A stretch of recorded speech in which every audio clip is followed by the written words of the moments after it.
Hello guys, welcome to our channel Engineer Being. Guys, इस video में हम cover करेंगे अबाउट द एरर कंट्रोल्स। ये भी हमने देखा था, डेटा लिंक लेयर का एक फंक्शन होता है। प्रीवियस वीडियो में हमने फ्रेमिंग देखा था, उसके 3 मेथड्स देखे थे और उस पे न्यूमेरिकल्स भी हमने सॉल्व किए थे। तो आज देखते हैं एरर कंट्रोल क्या होता है। गाइस, अगर आपका कोई भी डाउट है प्रीवियस वीडियो में तो guys let me know in the comment section. So error control हमने देखा था कि अगर हम ये डेटा सेंड कर रहे हैं और रिसीवर साइड पे ये डेटा रिसीव हुआ है, तो यहाँ पर ये जो बिट में चेंज है दैट इज व्हाट एरर। तो इसको डिटेक्ट करने के लिए हमारे पास कुछ मेथड्स होने चाहिए। तो एरर कंट्रोल 2 तरीके से हो सकता है, या तो एरर आप डिटेक्ट कर लो और रीट्रांसमिट कर लो, एंड सेकेंड इज आपने एरर को डिटेक्ट भी कर लिया और एरर को आप करेक्ट भी कर सकते हो। So that is also the mechanism. So here we have 2 mechanism.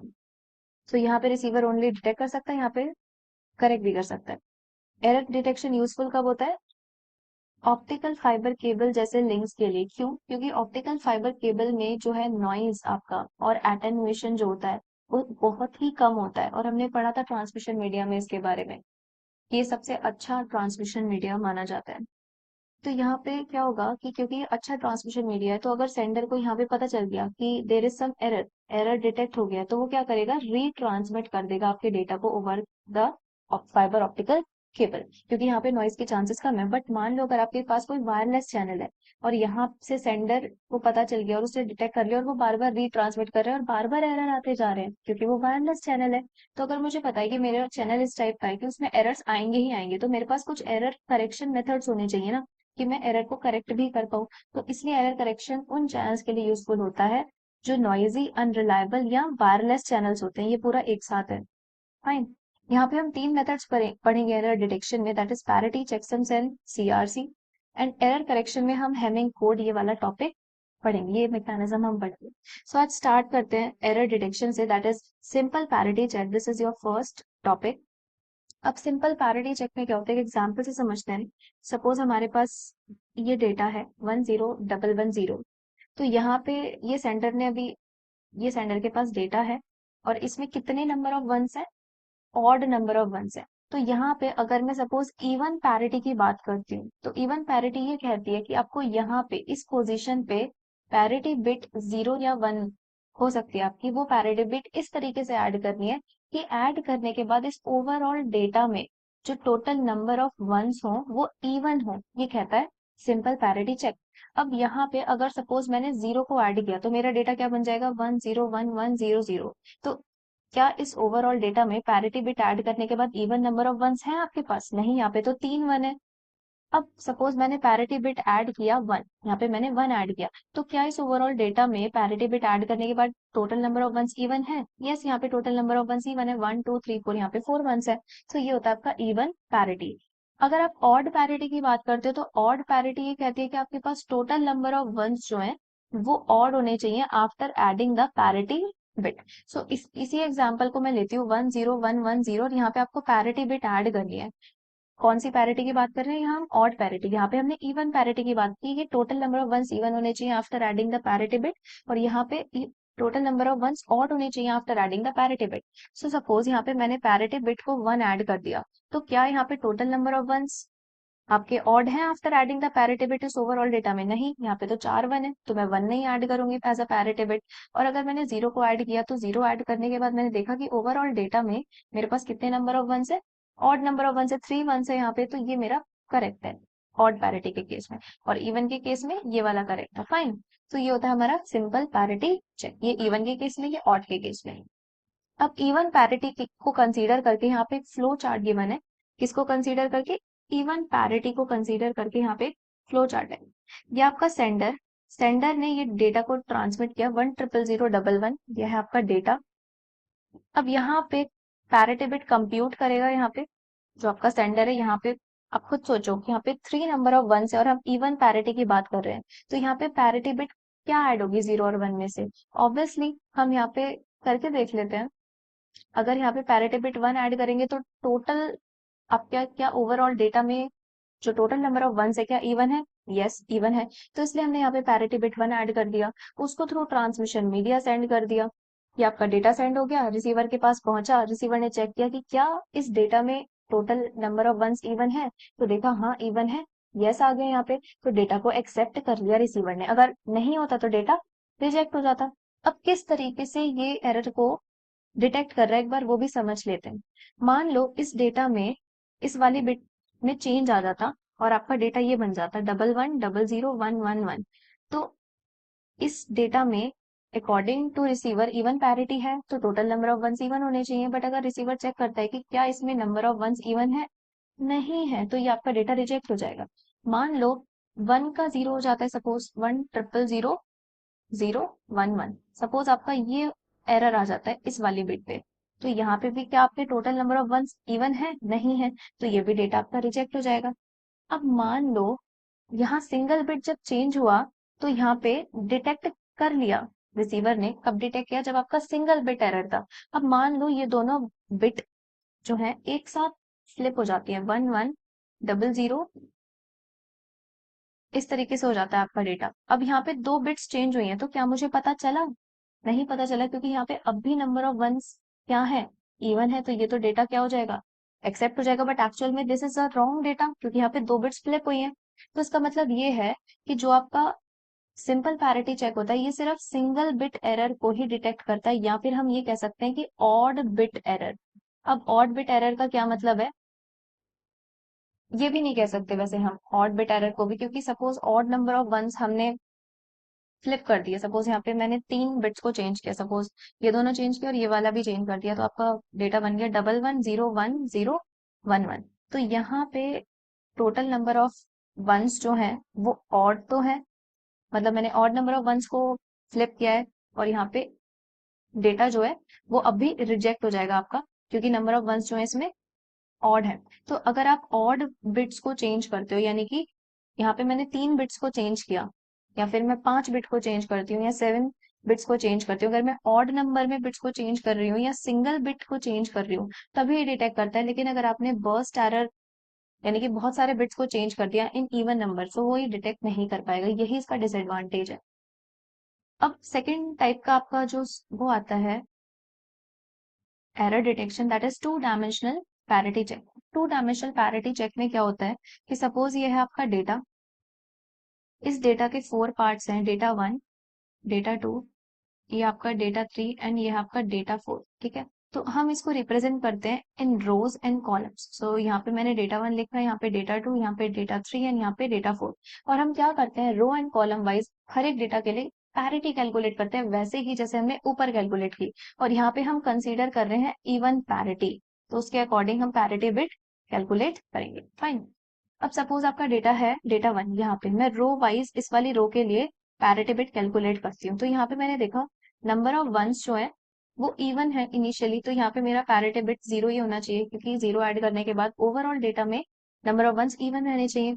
Data 2 की बात करें तो यहाँ पे भी नंबर ऑफ वंस क्या है, इवन है, तो यहाँ पे 0 as a parity bit add होगा। सिमिलरली डेटा 3 दो नंबर ऑफ वंस है, तो यहाँ पे 0 ऐड होगा। देन डेटा 4 में भी 2 वंस ही है, ऑलरेडी इवन है, तो यहाँ पे 0 एज अ पैरिटी बिट मैंने ऐड कर दिया। अब मैं कैलकुलेट करूंगी कॉलम वाइज, हर एक कॉलम के लिए हम पैरिटी कैलकुलेट करेंगे। पहले हमने रो वाइज देखा, अब हम कॉलम वाइज देखेंगे parity bit. So first column की बात अगर हम करें तो यहाँ पे 3 1 है, कितने 1 है, 3 1। तो मुझे यहाँ पे parity bit as a 1 add करना पड़ेगा, तभी तो ओवरऑल डेटा में टोटल नंबर ऑफ 1 इवन आएंगे। Then comes your this column, so हमने इसके लिए कैलकुलेट कर लिया। अब हम सेकंड कॉलम के लिए कैलकुलेट कर रहे हैं, तो यहाँ पे ओनली एक ही 1 है, तो यहाँ पे 1 as a parity bit add होगा। Similarly for column third, so यहाँ पे 2 1 ऑलरेडी है, तो 0 as a parity bit add होगा। फॉर कॉलम फोर्थ एक ही 1 है, तो 1 as a parity bit add होगा। सिमिलरली फॉर कॉलम 5 1 को ऐड करेंगे। Then similarly for column 6 0011, that means already even number of 1 है, तो 0 as a parity bit add होगा। Then comes this column. So here 1 we will add, and then ये, so यहाँ पे 1 हमने as a parity bit add कर दिया, और इसके लिए भी 0 आ गया। अब हम क्या करेंगे कि इसी डेटा को हम जब रिसीवर साइड पे डेटा रिसीव होगा, तो हम किस तरीके से भेजेंगे डेटा। तो हम सबसे पहले यहाँ पे लिखेंगे डेटा 1, क्या है हमारा डेटा 1, 1001100, ये तो ऑलरेडी था। और जो हमने पैरिटी कैलकुलेट की उसको भी हम यहाँ पे मेंशन कर देंगे, तो ये हुआ आपका डेटा 1। सेकेंड डेटा क्या है आपका, 111 0010, और पैरिटी बिट क्या कैलकुलेट किया हमने इस वाले रो में, तो 0 एज अ पैरिटी बिट हमने कैलकुलेट किया। Then comes data 3, so data 3 के लिए 0011, 00100 और पैरिटी बिट क्या है आपकी 0, तो हम इसको भी सेंड कर देंगे 00100100000। Then comes your fourth data 1400100 and this is your parity bit. Then comes last, ये जो हमने कैलकुलेट किया है parity bit overall column wise, इसको भी हम एज अ डेटा सेंड करेंगे टू द रिसीवर। सो यहाँ आ जाएगा 1101110110। तो ये पूरा आपका सेंड हो जाएगा टू द रिसीवर।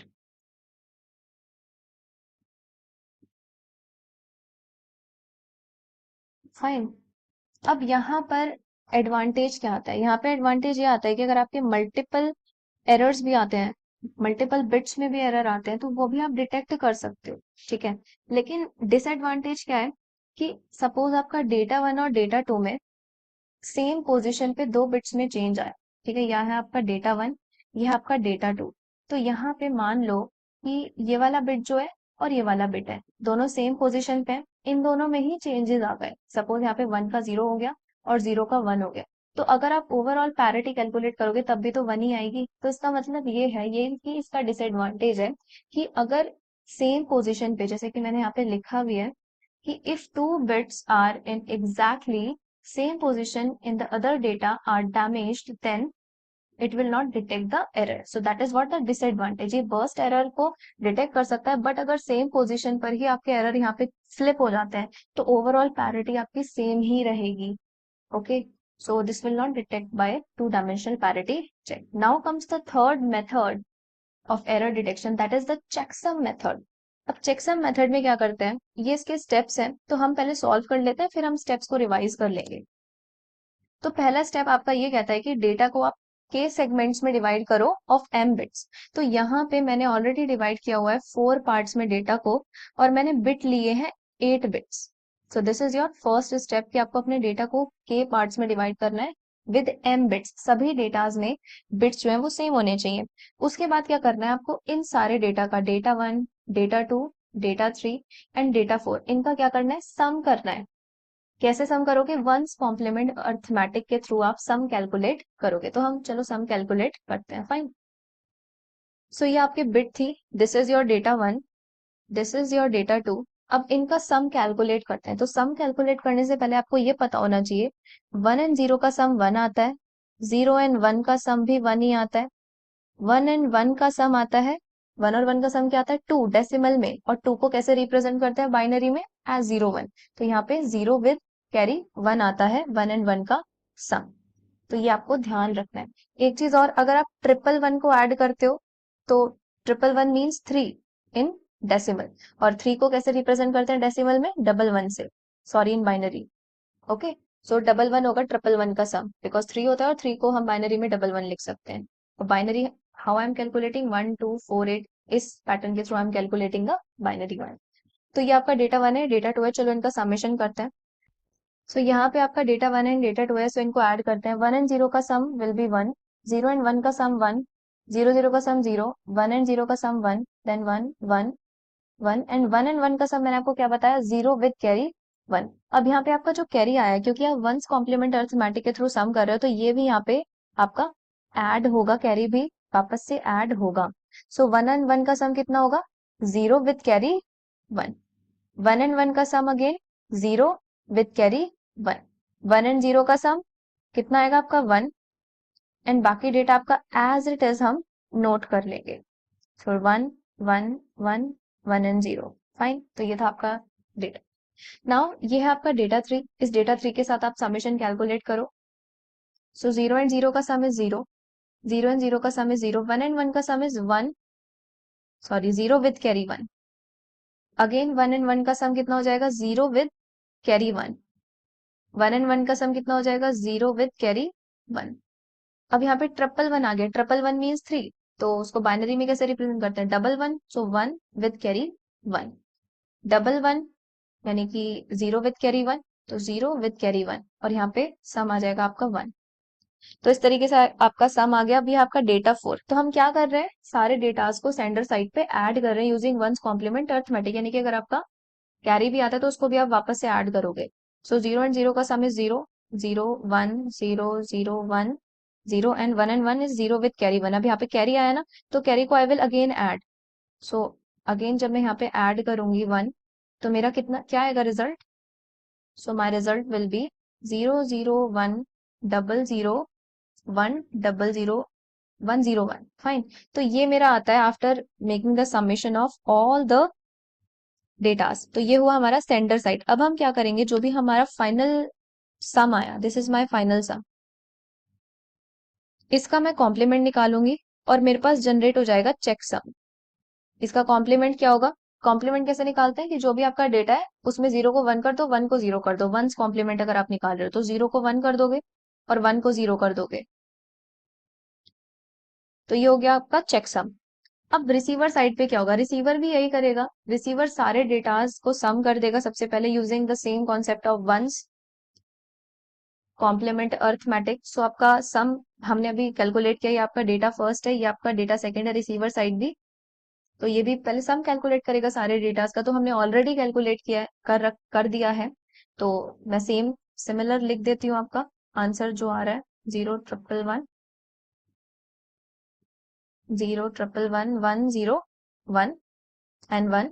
एंड यहाँ पे 0 कैरी आ रहा था, फिर हमने अगेन 1 को ऐड किया था, तो मेरे पास आंसर क्या आया? 0 1 1 1 1 0। फिर मैंने उसका समेशन किया था गाइस। सो 1 0 1, देन कम्स 0 0 0 0 0 फाइन।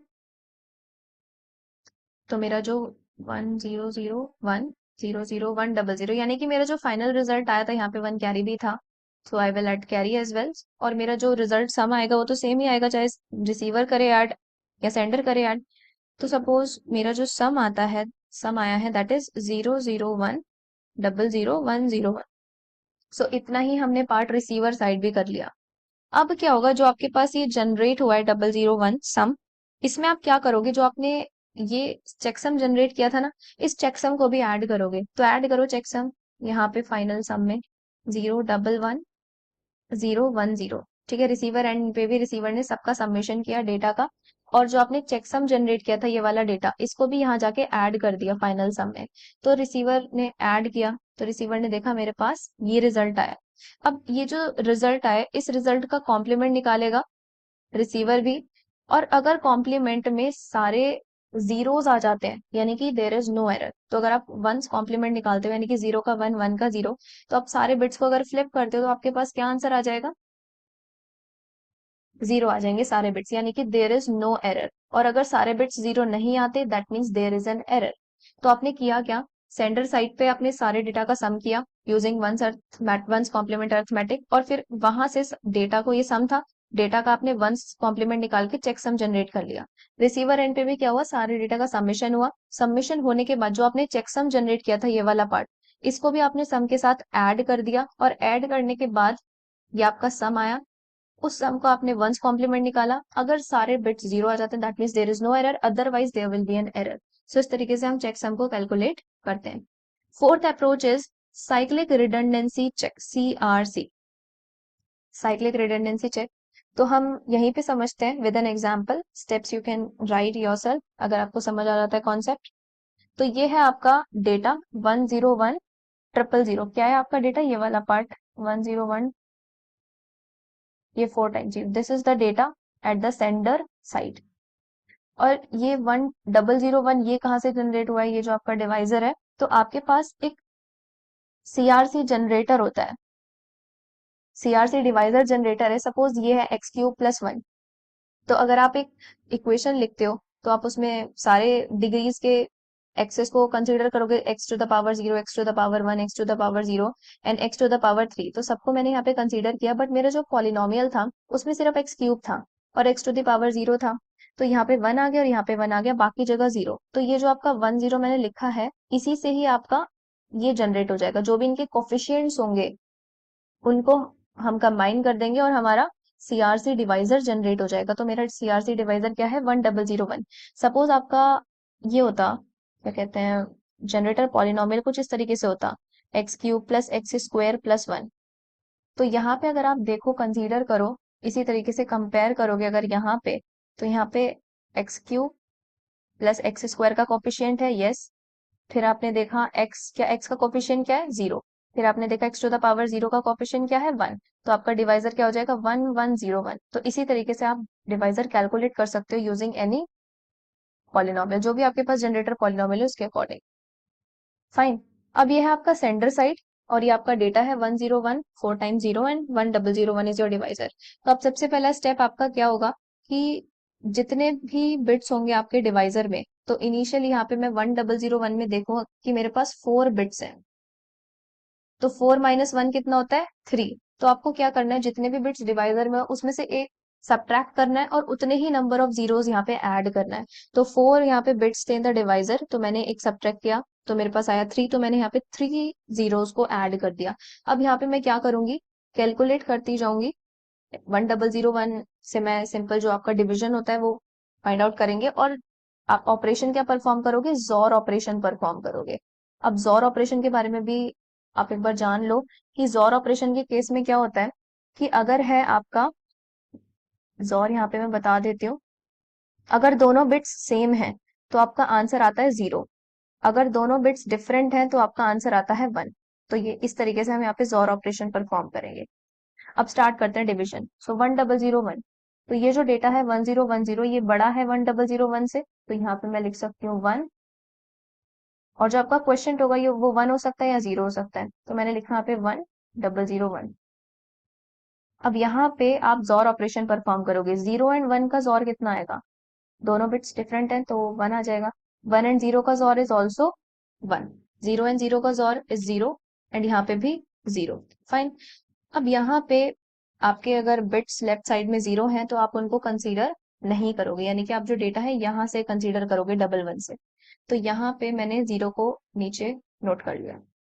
क्या आपका ये डिविजिबल हो रहा है इससे, 1001 से नहीं हो रहा, तो आपको एक और बिट यहाँ पे उतारना पड़ेगा। अब ये जो डेटा है 1100 ये बड़ा है 1001 से, तो अगेन आपने यहाँ पे 1001 लिख दिया एंड यहाँ पे अगेन जोर ऑपरेशन परफॉर्म किया। सो 0 एंड 1 का जोर कितना आता है, 1। 00 का जोर 0, 0 एंड 1 का 0 एंड 1 एंड 1 का 0, तो मोस्ट सिग्निफिकेंट 0 है, सो ये आप निग्लेक्ट कर दोगे। आपने फिर ये वाला बिट नोट किया यहाँ पे, सो 1010, तो 1010 जो है आपका ये भी बड़ा है विद 1001, तो अगेन आपने 1 लिखा एज अ क्वेश्चन एंड जोर परफॉर्म किया। तो आपका आंसर आ गया, 0 एंड 1 का जोर कितना आता है, 1 1, और यहाँ पे 0 एंड 0। अगेन आपका 0011 आ गया, तो इनको आप निग्लेक्ट कर दोगे। अब यहाँ पे आपको 2 बिट्स लिखनी पड़ेंगी, तो 110 एंड अगेन यहाँ पे 0। फाइन। अगेन आपने 1 लिखा यहाँ पे एंड 1001, जोर कैलकुलेट किया तो 1 आया, देन 0, 10 का कितना आएगा, 1 एंड यहाँ पे 0 आ जाएगा। इसको आप कंसीडर नहीं करोगे 101। फिर आपने यहाँ पे ये नोट किया ये वाला बिट, तो ये आ गया 0। तो 1010 का कितना होगा, 1001। अगेन आप लिखोगे देन जोर कैलकुलेट करोगे तो कितना आ जाएगा, 110 एंड 0। तो डबल, तो आपने क्या करा, यहाँ पे आपका ये क्या आ गया, रिमाइंडर आ गया।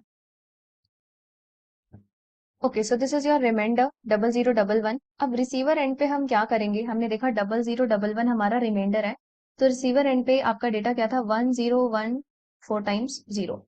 तो यहाँ पे आपका जो डेटा है यहाँ पे 3 बिट्स थी, इन 3 बिट्स की जगह जो आपका रिमाइंडर है उसमें से हम बिट्स लेंगे और अपेंड कर देंगे इसके आगे। तो 011 को हम यहाँ पे ऐड कर देंगे, लास्ट से हमने चेक किया 3 बिट्स एंड हमने 000 को उससे रिप्लेस कर दिया। अब हम फिर से summation calculate, sorry division calculate करेंगे। सो 1001 and 1010, obviously 1010 is greater than 1001, तो मैंने यहाँ पे लिख दिया 1001 एंड अगेन जोर कैलकुलेट करेंगे, तो 0 और 1 का जोर कितना आएगा, 1। 1 एंड 0 का जोर कितना आएगा, 1, और यहाँ पे 00। सो यहाँ पे अगर लेफ्ट साइड में आपके 0 बिट्स आ रहे हैं तो आप उनको कंसीडर नहीं करोगे, तो यहाँ पे आपने 0 लिख दिया, यहाँ पे अगेन आपको 0 लिखना पड़ेगा। अगेन मैंने यहाँ पे 1 लिखा और आया 1001, तो मेरे पास आ गया आंसर 101 एंड 0। सो 101 आ गया यहाँ पे, फिर मैंने यहाँ पे 0 को नोट कर लिया। नाउ 1010, अगेन 1001, अगेन जोर कैलकुलेट कर लिया, 110 एंड 0। अगेन यहाँ पे मेरे को 2 बिट्स नोट करने पड़ेंगे नीचे। 1101। सो यहाँ पे अगेन 1001। सो 1 एंड 1 का जोर कितना आएगा? 0। यहाँ पे भी 0, 1 एंड 0 का जोर 1 आएगा। उसके बाद आता है आपका 1। सो अगेन ये तो सेम वैल्यू आ गई आपकी, तो यहाँ पे आएगा 1001। तो यहाँ का अगर आप जोर कैलकुलेट करोगे तो सभी में यहाँ पे सारे बिट्स क्या हो जाएंगे आपके? 0। अगर आपका यहाँ पे 0 रिमाइंडर बच रहा है, सारे बिट्स अगर आपके 0 आ रहे हैं, that means data is accepted. Okay. लेकिन अगर सारे बिट्स 0 नहीं आते, that means there is some error in the data and data will not be accepted. तो ये था आपका सीआरसी। इसमें हमने क्या किया? सबसे पहले जो आपका सेंडर था, सेंडर ने ये डेटा भेजा था, और ये आपका यूजिंग दिस पॉलिनोमियल, ये जो हमने ऊपर पॉलिनोमियल देखा था, इस पॉलिनोमियल के थ्रू हमने सीआरसी डिवाइजर को ये वाला हमने जनरेट कर दिया यूजिंग दिस पॉलिनोमियल। और कुछ भी हो सकता है हमारा पॉलिनोमियल, तो डिवाइजर आ गया, और ये आपका था डिविडेंड। तो डिविडेंड में हमने कितने नंबर ऑफ जीरोस डाले?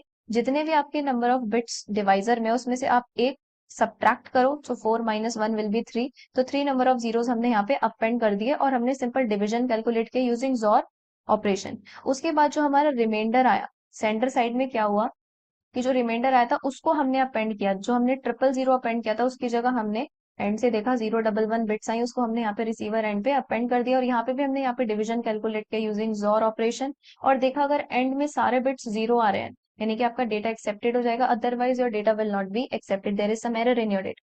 सो guys, that is all about data error detection. Error correction के बारे में हम नेक्स्ट वीडियो में पढ़ेंगे। सो गाइस, अगर आपका कोई डाउट है, so let me know in the comment section. अगर आपको वीडियो अच्छा लगता है, हेल्पफुल लगता है, so like it, share it with your friends and also subscribe to this channel.